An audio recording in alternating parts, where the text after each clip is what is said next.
पहिला तपाईहरुकै रोल पाउनु भएको एउटा कुरा तपाईहरुको बीचमा राख्छु। कुनै बेला जतिखेर 52 सालमा माओवादीको युद्ध सुरु भयो, तर 49 सालमा त्यो भन्दा पहिला युद्धभन्दा पहिला अघि नै मनोजीले चर्चा गर्नुभयो। थुप्रै साथीहरु सांस्कृतिक क्रान्तिका नाममा हाम्रो साथीहरु सिज अभियान अरु थुप्रै अभियानमा हाम्रो साथीहरु यहाँ मारिनु भयो। त्यो क्रममा जतिखेर प्रचण्ड 49 सालमा तपाईकै रोल्पाको एउटा गाउँमा भूमिगत भएर बसेको बेलामा कुनै गाउँमा उहाँहरु भूमिगत हुनुहुन्थ्यो।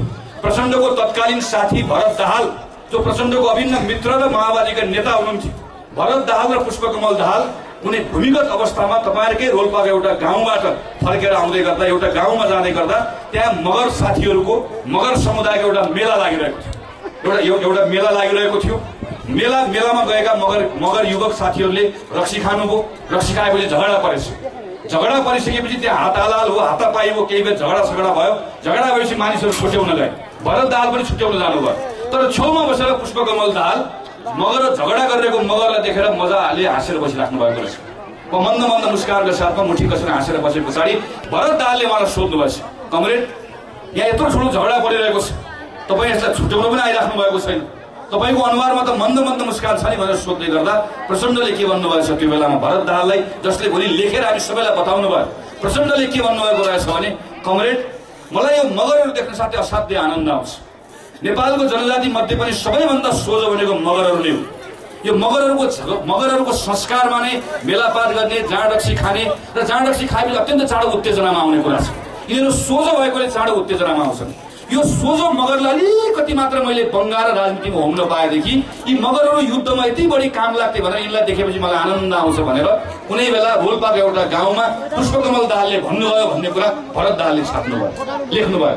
पछि मैले यो कुराको पुष्टि कसरी गरेँ भने जतिखेर नेपालमा जनजाति आन्दोलन चर्किरहेको थियो, जनजाति आन्दोलनहरू क्षेत्रीय ब्राह्मण सबैको आन्दोलन चर्किरहेको बेलामा हामी केही साथी कांग्रेसका साथीहरू प्रचण्डजीलाई भेट्न उहाँको दरबारमा गए। उहाँको दरबारमा गएर उहाँलाई हामीले भन्यौं, तपाईँ नेपालको एउटा ठुलो नेता हुनुहुन्छ, केही विषयमा तपाईसँग गफ गर्नुहोस्। हामी नेपालको संविधान सभालाई सफल बनाउने कुरामा कांग्रेसका साथीहरू माओवादी एमाले सबसँग छलफल गरौँ भनेर उहाँहरूको घर घर गएका थिए। प्रचण्डजीको घर गइसके पछाडि उहाँले आफ्नो कोठामा बोलाउनुभयो। बोलाएपछि उहाँले हामीलाई कालो चिया मगाउनु भयो, चिया खुवाउन थाल्नु। चिया खुवाइसके पछाडि हामीले गफ सुरु गर्न मात्र पाएका थिएनौँ। उहाँले टाउको सर्व सबैतिर घुमाउनु। टाउको सर्व सबैतिर घुमाएपछि उहाँले के भन्न थाल्नु भयो भने यो जनजातिहरूले नेपालमा आफूलाई के भन्न ठानेका छन्, जनजातिहरूले सबै अधिकार मागेर यो चाहियो त्यो चाहियो भनेर यिनीहरूले गर्न के खोज्यो। नेपालमा क्षेत्रीय ब्राह्मण नभएको भए नेपालमा कुनै पार्टी चल्थ्यो? तपाईको पार्टी हेर्नुस् कसले चलाएको छ, मेरो पार्टी हेर्नुस् कसले चलाएको छ, एमाले हेर्नुस्, राप्रपा हेर्नुस्, कुन चाहिँ पार्टी क्षेत्रीय ब्राह्मण बाहेकले चलाएको छ? नेपालमा जनयुद्धको नेतृत्व कसले गरे? क्षेत्रीय ब्राह्मणले। प्रजातान्त्रिक आन्दोलनको नेतृत्व कसले गरे? क्षेत्रीय ब्राह्मणले। रुसमा जसरी मुख्य जातिले रुसको आन्दोलन सफल बनायो, नेपालमा पनि क्षेत्रीय ब्राह्मणले सफल बनाएको। त्यसैले क्षेत्रीय ब्राह्मणलाई अन्य समूहमा राख्ने अधिकार नदिने जनजातिहरूको यस्ता वाहियात कुराले हुन्छ प्रचण्ड भन्न थाल्नुभयो। अनि मैले पनि टाउको सरर त्यो कोठामा घुमाएर हेरेँ। यसो हेरेको त्यो कोठामा को रहेछ भने दाहाल, भट्टराई, भण्डारी, केसी, हामी यति मात्र बाँकी रहेछौँ। जहाँ कोठामा दाहाल, भण्डारी, भट्टराई, केसी भेट्यो त्यहाँ जनजातिलाई गाली गर्न थालिहाल्यो। जहाँ जनजातिको बीचमा गएर उभियो त्यहाँ गएर क्षेत्रीय ब्राह्मण, शोषक, सामन्त, दलाल के भन्न सकिन्छ भन्न थालिहाल्यो। यो नेपाली समाजको विविधता व्यवस्थापन गर्ने एउटा बाटो हो। यो पनि एउटा बाटो।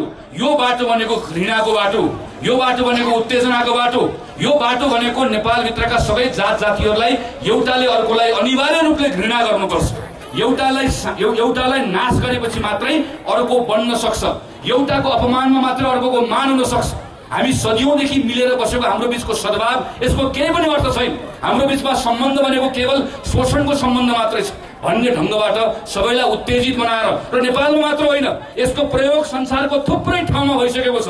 यो प्रयोग दोहोऱ्याइएको मात्र हो। त्यसैले यहाँभित्र बस्नुभएको एउटा जनजातिलाई अर्को जातिसँग, एउटालाई अर्कोसँग घृणा गर्न लगाएर पनि यसको व्यवस्थापन गर्न सकिन्छ।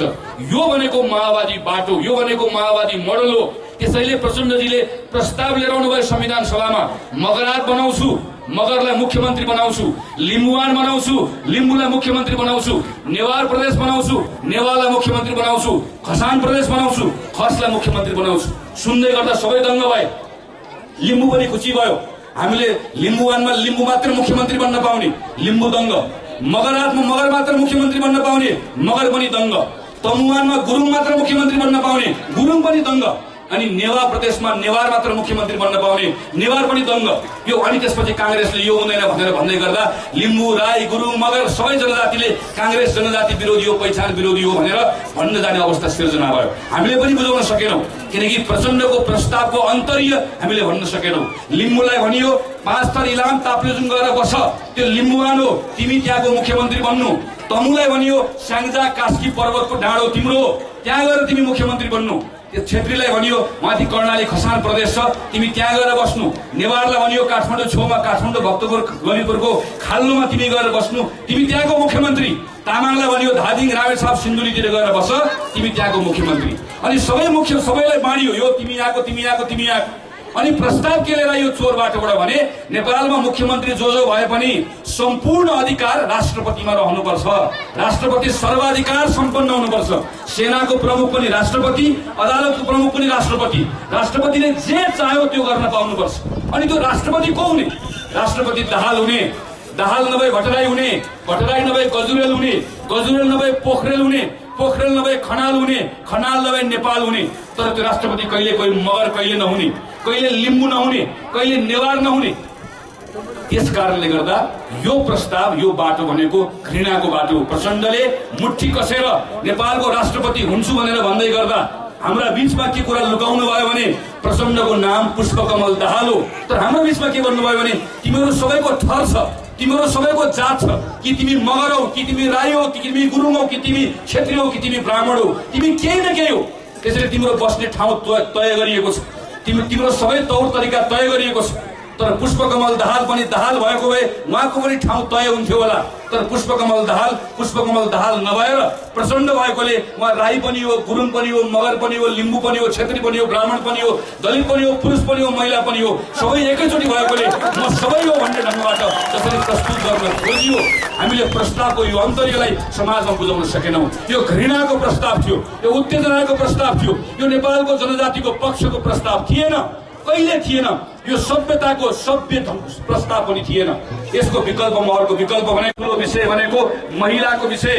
यो चौरमा आइराख्नुभएका, यो चौरको आज यो कार्यक्रममा आइराख्नुभएका थुप्रै कलिला बहिनीहरू, छोरीहरू, यिनले हाम्रो घरमा हुर्कदै गरेको छोरा बराबरको अधिकार कसरी पाउने, न्याय कसरी पाउने, घरभित्र पाएको त्यो अधिकार गाउँमा कसरी पुर्याउने, गाउँमा पाएको त्यो अधिकारलाई सरकारसम्म कसरी पुर्याउने, संसदसम्म कसरी पुर्याउने। नेपालको दलित सबैभन्दा बढी ऐतिहासिक ढङ्गबाट उत्पीडनमा परेको दलित, जो आर्थिक हिसाबले पनि सबैभन्दा पछाडि परेको छ, दलितलाई अधिकार र आत्मसम्मान मात्र होइन, त्यो आर्थिक हैसियत कसरी उपलब्ध हुन सक्ने बनाउने।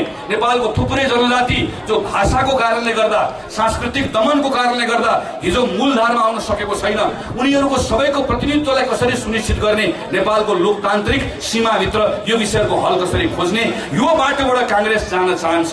यो बाटो खोज्ने, यो बाटो भनेको प्रेमको बाटो हो, यो बाटो भनेको सद्भावको बाटो।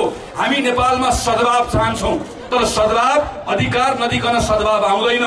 सबैलाई अधिकार भयो भने मात्रै सद्भाव आउँछ भन्ने कुरामा कांग्रेस प्रष्ट छ। त्यसैले अधिकार सहित अधिकार जहाँ अधिकार छ त्यहाँ सद्भाव हुन्छ, जहाँ सद्भाव छ त्यहाँ एकता हुन्छ, जहाँ एकता छ त्यहाँ शक्ति हुन्छ। कांग्रेस यसरी नेपाली जनताका बीचमा 160 जात जातिका बीचमा सबैलाई अधिकार दिन चाहन्छ। त्यो अधिकारबाट सबैको बीचमा सद्भाव कायम गर्न चाहन्छ। त्यो सद्भावको आधारमा एकता, त्यो एकताको आधारमा राष्ट्रिय शक्ति निर्माण गर्न चाहन्छ। कसैले कसैलाई नहेपोस्, कसैले कसैको अपमान नगरोस्। एउटा जातिको मान राख्नका लागि कसैको अपमान गर्नु पर्दैन। हामी सबैले सबैलाई सम्मान गरेर पनि अगाडि बढ्न सकिन्छ भन्ने कांग्रेसको बाटो ठीक छ भने कांग्रेसको पक्षमा उभिनुहोस्। होइन एउटाले अर्कोको विनाश गर्नै पर्छ, एउटाले अर्कालाई घृणा गर्नै पर्छ भन्ने ठाउँमा उभिनुहुन्छ भने कांग्रेसको ठाउँमा नउभिनुहोस्। दोस्रो कुरा योसँग जोडिएको छ। तेस्रो कुरा भनेको नेपालको आर्थिक विकास कसरी गर्ने भन्ने कुरासँग जोडिएको छ। तपाईलाई याद छ 52 सालमा माओवादीले युद्ध प्रारम्भ गर्दै गर्दा सबैभन्दा पहिला गाउँका पुँजीपतिहरू काट्नुपर्छ भनेर जति पनि अलिकति हुने खाने छ हुने खानेलाई लखट्नुपर्छ। किनकि हुने खाने भनेको ठगेर मात्र हुने खाने हुन्छ, यसले शोषण गरेर मात्र गर्छ।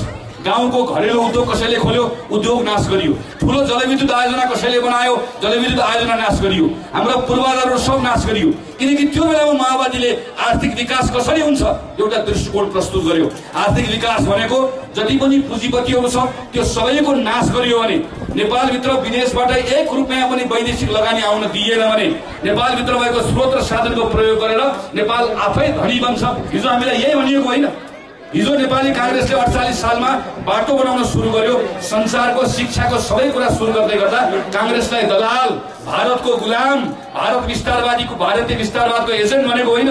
तर आज 2070 सालमा माओवादी आज हेटौडाको महाधिवेशन गरेर आइपुग्दै गर्दा आज कुन ठाउँमा आइपुगेको छ, कुन जग्गामा उभिरहेको छ। आज प्रचण्ड 2टा कचौरा हातमा बोकेर भारत र चीन घुमिराख्नु भएको छ र मागिराख्नु भएको छ। तर कांग्रेस भन्न चाहन्छ, हिजो माओवादीले गरेको जस्तो लुटेर खानेले पनि देश बनाउँदैन, आजको माओवादीले गरेको जस्तो मागेर खानेले पनि देश बनाउँदैन। न लुटी खानेले देश बनाउँछ, न मागी खानेले देश बनाउँछ। देश गरी खानेले बनाउने हो। कांग्रेस गरी खानेहरूको देश नेपाललाई बनाउन चाहन्छ। त्यसैले नेपालको सन्दर्भमा आर्थिक विकास कसरी गर्ने भन्ने सन्दर्भमा पनि म यसको बारेमा लामो व्याख्या गर्न चाहन्न। यसको लामो व्याख्या गर्न सकिन्छ, तर म योभन्दा अरू विषयमा प्रवेश गर्न चाहन्छु। तर एउटा विषय तपाईहरुले सोच्ने बेला आएको छ। हिजो जतिखेर नेपाली कांग्रेसले विदेशबाट पैसा नल्याइकन, विदेशबाट रुपैयाँ नल्याइकन नेपालभित्रको सम्पत्तिबाट मात्रै नेपालमा पूर्वाधार बनाउन सकिँदैन भनेर भन्यो, भारत चीन सबै ठाउँको पैसा नेपालमा लिएर आउनु पर्छ भनेर भन्यो, त्यो बेलामा कांग्रेस गुलाम भयो। तर आज नेपालका तत्कालीन प्रधानमन्त्री बाबुराम भट्टराईले लम्पसार परेर भारतसँग विवाद सम्झौता गरेर आउँदै गर्दा अनि यो क्रान्तिकारी भयो। माओवादीले हाच्छ्यु गर्दा पनि त्यो हाच्छ्यु पनि क्रान्तिकारी हुने, माओवादीले साउथी मार्दा पनि त्यो साउथी पनि क्रान्तिकारी हुने। आज प्रचण्ड बाबुरामले रोल्पालीको अगाडि आएर उभिएर उत्तर दिनु पर्दैन। हिजो त्यही कुरा कांग्रेसले गर्न खोज्दै गर्दा, हिजो कांग्रेसले बनाउन खोजेको जलविद्युत आयोजना बनाउन दिएको भए आज नेपालमा त्यो जलविद्युत आयोजनाका आधारमा खुलेका उद्योग र कल कारखाना जति पनि कामहरू हामी गर्न सक्दथ्यौं। आज यी मनोजीले चर्चा गर्नुभएको जस्तो इट्टा भट्टामा काम गर्न तपाईहरु काठमाडौँ आउनु पर्दैन थियो। भारतका थुप्रै ठाउँहरूमा मजदुरका रूपमा काम गर्न तपाईहरु जानु पर्दैन थियो। 20 वर्ष खेर गएको छ, एउटा उद्योग निर्माण गर्न दिएन, एउटा जलविद्युत आयोजना निर्माण गर्न दिएन।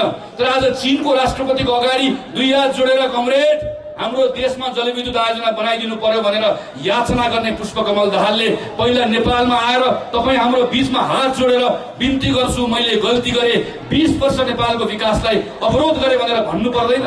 हाम्रो अगाडि आएर क्षमा माग्न सक्नुपर्छ कि पर्दैन? हामीले गर्ने प्रश्न हो, हामीले सोच्ने कुरा हो। यो सन्दर्भमा पनि म तपाईलाई आग्रह गर्न चाहन्छु। चौथो प्रश्न भनेको तपाईले कस्तो पार्टी छान्ने भन्ने प्रश्न हो। अघि नै यहाँ हाम्रो सल्यानको पार्टी सचिवले पनि चर्चा गर्नुभयो। नेपाली कांग्रेसले लगाइने आरोप भनेको कांग्रेस भनेको सामन्तीको पार्टी हो, शोषकको पार्टी हो, गरिबको पार्टी होइन, भूमिहीनको पार्टी होइन, सुकुम्बासीको पार्टी होइन।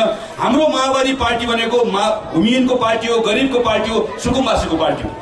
म यसमा माओवादीले लगाएको आरोपलाई स्वीकार गर्छु। माओवादी पार्टी भनेको गरिबको पार्टी हो, सुकुम्बासीको पार्टी हो, भूमिहीनको पार्टी हो। त्यसैले यहाँ कोही गरिब आउनु भएको छ र हाम्रो गरिबहरूको पार्टीलाई भोट हाल्छु, म गरिबहरूको पार्टीलाई मात्रै भोट हाल्छु भन्ने ठान्नु भएको छ भने तपाई माओवादीको पक्षमै उभिनुस्। तपाई सुकुम्बासी हो र म सुकुम्बासी भएकोले म सुकुम्बासीको पार्टीलाई भोट हाल्छु भन्ने हो भने तपाई माओवादीकै पक्षमा उभिनुस्। तपाई यहाँ आउनुभएको कोही बेरोजगार युवा हो, म बेरोजगारहरूको पार्टीलाई भोट हाल्छु भन्नुहुन्छ भने तपाई माओवादीकै पक्षमा उभिनुस्। कांग्रेस गरिबको पार्टी होइन, कांग्रेस भूमिहीनको पार्टी होइन, कांग्रेस सुकुम्बासी र बेरोजगारको पार्टी होइन। संसारभरिका कम्युनिस्ट पार्टीहरू जस्तै नेपालमा माओवादी भनेको गरिबकै पार्टी हो। गरिबको पार्टीको चिन्ता के हुन्छ तपाईलाई थाहा छ? गरिबको पार्टीको सबैभन्दा ठूलो चिन्ता भनेको गरिबको संख्या घट्ला भन्ने चिन्ता हुन्छ। त्यसैले उले दिन रात केमा मेहनत गर्छ भने नेपालमा गरिबको संख्या नघटोस् भनेर मेहनत गर्छ। तपाई गरिबीबाट बाहिर निस्कनु भयो भने त गरिबको पार्टी कमजोर भइहाल्छ। त्यसैले सकेसम्म कति लामो समयसम्म तपाईलाई गरिब राख्न सकिन्छ, गरिबको पार्टीको त्यही चिन्ता हुन्छ। सुकुम्बासीको पार्टीको चिन्ता के हुन्छ? सुकुम्बासीलाई सुकुम्बासी राखिराखौ, त्योभन्दा बाहेक अरूलाई पनि सुकुम्बासी बनाऊ, किनकि सुकुम्बासीको संख्या बढ्यो भने सुकुम्बासीको पार्टी बलियो हुन्छ। बेरोजगारको पार्टीको चिन्ता के हुन्छ? बेरोजगारको पार्टीको सकेसम्म बढीभन्दा बढी युवाहरूलाई बेरोजगार राख्यो भने बेरोजगारको पार्टी बलियो हुन्छ। कांग्रेस गरिबको पार्टी होइन, कांग्रेस हुने खानेको पार्टी हो। हुने खानेको पार्टी भएकोले कांग्रेसको स्वार्थ छ। हामी हुने खानेलाई जोगाउन जति चिन्तित छौं त्योभन्दा बढी हुने खाने नभएको गरिब दिन दुखीलाई चाँडोभन्दा चाँडो हुने खाने बनाउन चाहन्छु। हुने खानेको पार्टी कांग्रेस भएकोले जति हुने खानेको संख्या बढ्छ कांग्रेस बलियो र मोटाउँदै जान्छ। कांग्रेस सुकुम्बासीको पार्टी होइन, त्यसैले कांग्रेस नेपालमा एउटा पनि सुकुम्बासी राख्न चाहदैन। सकेसम्म प्रत्येक साँचो अर्थको सक्कली सुकुम्बासीलाई कांग्रेस घर जग्गा दिन चाहन्छ। कांग्रेस बेरोजगारको पार्टी होइन, त्यसैले संविधान सभाभित्रको प्रस्ताव हेर्नुस्। संविधान सभाभित्र माओवादी बेरोजगारको पार्टी भएकोले माओवादी प्रस्ताव लिएर आउँछ 18 वर्ष पुगेका प्रत्येक युवकहरूलाई 2 वर्ष सैनिक तालिम दिनुपर्छ। तपाईहरु मध्ये यहाँ कोही पनि 18 वर्ष पुगेका युवक हुनुहुन्छ भने माओवादी पार्टीको नेतृत्वमा संविधान सभा अब बन्यो र माओवादीले भनेको जस्तो संविधान बन्यो भने त्यो संविधानका आधारमा तपाईले 2 वर्ष सैनिक तालिम लिनुपर्छ। तपाईलाई 2 वर्ष सैनिक तालिम लिइसके पछाडि खुला मैदानमा छाडिन्छ। सैनिक तालिम पाएको एउटा युवा बेरोजगार छ, बेरोजगारको पार्टी बलियो हुन्छ। तर कांग्रेसको नेतृत्वमा संविधान सभा बन्यो भने कांग्रेस बेरोजगारको पार्टी होइन। त्यसैले कांग्रेस संविधानमा के लेख्न चाहन्छ भने 18 वर्षसम्म प्रत्येक नेपालीले पढ्न पाउनुपर्छ। 18 वर्ष पछाडि तपाईलाई पढ्ने इच्छा छ पढ्नुस्, तपाईलाई पढ्ने इच्छा छैन तपाईले नेपालभित्र रोजगारी पाउनुपर्छ। रोजगारी पाउनु हुँदैन भने तपाईले स्वरोजगार हुनका लागि सरकारबाट सेवा सुविधा पाउनुपर्छ। स्वरोजगार पनि तपाईले हुने मौका पाउनु हुँदैन भने जीवन निर्वाहका लागि बेरोजगारी भत्ता मासिक रूपमा प्रत्येक बेरोजगारले पाउनुपर्छ। कांग्रेस यो प्रस्ताव संविधान सभाबाट संविधानमा राख्न चाहन्छ। हिजो पनि यो प्रस्ताव गरे। किनकि कांग्रेस नेपालमा बेरोजगार राख्न चाहदैन। कांग्रेसले संविधान सभामा प्रस्तावित गर्यो एउटा पनि नेपाली जो आफ्नो छानो मुनि बस्न पाएको छैन, एउटा पनि त्यस्तो नेपाली हुनुहुँदैन। कांग्रेस घर हुनेको पार्टी हो। माओवादीले कांग्रेसलाई लगाउने गरेको आरोप कांग्रेस घर हुनेको पार्टी हो। कांग्रेस घर हुनेको पार्टी हो। घर हुनेको पार्टी भएकोले कांग्रेसले भन्यो जसको घर छ त्यसको घर घर जोगाऊ, जोसँग घर छैन संविधानमै लेखौं। नेपालभित्र जन्मिएको प्रत्येक नेपाली नागरिकले आफ्नै छाना मुनि बस्न पाउने आवासको अधिकार मौलिक अधिकारको रूपमा संविधानमा राखिनुपर्छ। प्रत्येक वर्ष 20,000 30,000 को संख्यामा घर नभएका नेपालीलाई घर दिँदै जानुपर्छ। 10 वर्षभित्रमा एउटा पनि घर नभएको मान्छे नेपालमा राख्नु हुँदैन। त्यसैले माओवादीले भन्यो घर नभएको मान्छेलाई घर दिने होइन, घर भएको मान्छेको घरमा गएर झण्डा गाडेर घर खोज्न पाउनुपर्छ र नेपालमा घरबार नहुनेको संख्या बढाउँदै लिएर जानुपर्छ। यो माओवादी कसको पार्टी हो, कांग्रेस कसको पार्टी हो, यो छुट्याउन सक्नुपर्छ। कांग्रेस गरिबको पार्टी होइन। त्यसैले कांग्रेसले भन्यो सबैभन्दा बढी आजको दिनमा नेपालीले दुःख पाएको भनेको स्वास्थ्यको क्षेत्रमा हो। एउटा नेपाली कसैलाई पनि किडनीको रोग लाग्यो, मुटुको रोग लाग्यो, क्यान्सरको रोग लाग्यो भने गरिबको कुरा छोडिदिनुस्, हुने खाने भन्ने नेपालीको समेत पनि घरबार तपाईले सबै बेच्नु भयो भने पनि त्यो उपचार काठमाडौँ आएर गर्न सक्नुहुन्न। त्यसैले कांग्रेसले भन्यो संविधानमा यसको व्यवस्था गरिनुपर्छ। स्वास्थ्यको उपचार मौलिक हक हुने मात्र होइन। तपाई जस्तो रोल्पामा तपाई जन्मनु भयो, तपाईले काखमा आफ्नो छोरी बोक्नु भएको छ, छोरा बोक्नु भएको छ। तपाईको रोल्पाको गाउँमा छोरा वा छोरी जन्मिन साथै त्यसको स्वास्थ्यको बीमा आफै स्वास्थ्यको बीमा हुने। स्वास्थ्यको बीमा भए पछाडि अब तपाईलाई सानो रोग लाग्यो तपाई प्राथमिक स्वास्थ्य केन्द्रमा जानुस्, त्योभन्दा ठूलो रोग लाग्यो रोल्पाको जिल्ला अस्पतालमा जानुस्।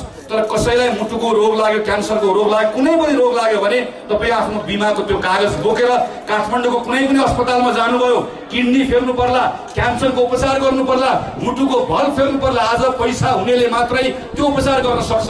तर कांग्रेसले भनेको संवैधानिक व्यवस्था गर्न सकियो भने तपाई जस्तो गाउँमा बसेको प्रत्येक नेपालीले निशुल्क जति काठमाडौँमा धन भएका मान्छेले पाएको उपचार छ यो सबै उपचार सबै नेपालीले पाउनुपर्छ र यो सम्भव छ। किनकि नेपाली कांग्रेस चाहन्छ नेपालका बहुसंख्यक नेपालीहरूलाई गरिबीबाट बाहिर निकाल्नुपर्छ। त्यसैले म तपाईहरुसँग आग्रह गर्न चाहन्छु तपाईहरुले छुटाउने कुरा यो पनि हो। र अर्को प्रश्न भनेको नेतृत्वसँग जोडिएको प्रश्न हो। देशैभरि जाँदै गर्दा कांग्रेसका साथीहरूले भन्ने गर्नुभएको कुरा हाम्रो पार्टीको नेता र माओवादीको नेताको तुलना गर्दै गर्दा माओवादीको नेता हेर्दै खाइलाग्दो देखिनुहुन्छ, हेर्दै नेता जस्तो देखिनुहुन्छ। माओवादीको नेताले प्रश्न कुरा राख्नुहुन्छ, कांग्रेसको नेताले त बोलेको पनि बुझिन्। कति नेताहरूले त आफैले बोलेको आफैले बुझ्न पनि समस्या छ। धेरै ठाउँमा जाँदै गर्दा साथीहरू यो गर्नुहुन्छ। म यसलाई इन्कार गर्दिन। माओवादीको नेताले बोलेको प्रश्न बुझिन्छ, कांग्रेसको नेताले बोलेको कुरा प्रश्न बुझ्न सकिन्न। माओवादीको नेता हेर्दै खाइलाग्दो देखिनुहुन्छ, कांग्रेसको नेता हेर्दा पनि नेता जस्तो देखिनुहुन्न। यसको आधारमा तपाईले पार्टी छान्नुहुन्छ, नेताको आधारमा पार्टी छान्नुहुन्छ। नेता पनि पार्टी छान्ने एउटा आधार, तर यसको आधारमा छान्नुभन्दा पहिला एउटा कुरा बुझ्न आवश्यक हो। कांग्रेसको नेताले बोलेको बुझिन्न, तर बोलेको नबुझिँदै गर्दा पनि कांग्रेसको नेता आजको दिनमा आफ्नो मनभित्र जे छ बाहिर त्यही कुरा बोलिराख्नु भएको छ। माओवादीको नेताले बोलेको बुझिन्छ, तर रोल्पाको होलेरीमा गएर बोलेको कुरा तल दाङको घोराइमा जाँदै गर्दा अर्कै कुरा बुझ्नुपर्ने हुन्छ। दाङको घोराइबाट अलि अगाडि गइसके पछाडि त्यसको बारेमा अर्कै कुरा बुझ्नुपर्ने हुन्छ। बुटवल पुग्दै गर्दा अर्कै कुरा बुझ्नुपर्ने हुन्छ। एकै दिनमा 4 ठाउँमा बोल्दै गर्दा 4वटा कुरा बुझ्नुपर्ने हुन्छ। हो, नेपाली कांग्रेसको नेता हेर्दा नेता जस्तो देखिनुहुन्न, माओवादीको नेता हेर्दै अग्लो देखिनुहुन्छ। त्यो भन्दै गर्दा मैले माओवादीको साथीलाई भने तपाईको नेता हेर्दै किन अग्लो देखिनुहुन्छ? एकपटक निहालेर हेर्नु भएको छ? किन तपाईको नेता हेर्दै अग्लो देखिनुहुन्छ? हाम्रो नेता हेर्दै होचो देखिनुहुन्छ भने हाम्रो नेता जमिनमा टेकेर उभिनु भएको छ, तर तपाईको नेता 17,000 खप्पर माथि टेकेर उभिनु भएको छ। त्यसकारणले गर्दा तपाईको नेता अग्लो देखिनुहुन्छ, हाम्रो नेता होचो देखिनुहुन्छ। यी आधारहरू हुन्। यसका आधारमा म तपाईलाई आग्रह गर्न चाहन्छु, एउटा पार्टी छान्ने विचार, एउटा पार्टी छान्ने दृष्टिकोण, एउटा पार्टी छान्ने उसको प्रतिबद्धता, एउटा पार्टी छान्ने उसको नेता, एउटा पार्टी छान्ने उसको आधार, यसका आधारमा म रोलपाली साथीलाई आग्रह गर्छु, तपाईँ यो संविधान सभाको निर्वाचनमा अब तपाईले छान्ने हो। कसलाई छान्ने? तपाईँ छान्नुहोस्। तपाईँ मालिक हो। कांग्रेस नेपालभित्र यस्तो अवस्था निर्माण गर्न चाहन्छ जहाँ पार्टीसँग जनता डराउने होइन, जनतासँग पार्टी डराउनुपर्छ। हिजो तपाईँ एउटा पार्टीसँग डराउनु भयो, पर पार्टी आएकी तपाईँ डराउनु भयो, तर आज नेपाली कांग्रेस तपाईको अगाडि गर्वका साथ भन्न सक्दछ हिजोको निर्वाचन जसरी भयो होला, तर यो निर्वाचनमा प्रतीक्षा गर्नुहोस्। नेकपा माओवादीको उम्मेदवार पनि 2 हात जोडेर अनुरोध गरेर ढोग्दै नमस्ते गर्दै नाच्दै गाउँदै आमा बा भन्दै 2 हात जोडेर तपाईको घरमा मत माग्न आउनुपर्छ। हामी नेपालमा पार्टीसँग जनता होइन, जनतासँग पार्टी डराउने स्थिति निर्माण गर्न चाहन्छौँ। यो त्यसैले पार्टीसँग जनता डराउने अवस्था छान्न चाहनुहुन्छ, माओवादीको पक्षमा उभिनुहोस्।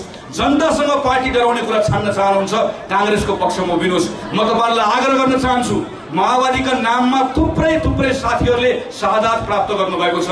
मेरो सहानुभूति ती साथीहरूप्रति पनि छ। माओवादीका नाममा थुप्रै साथीहरूले हतियार उठाउनु भएको छ।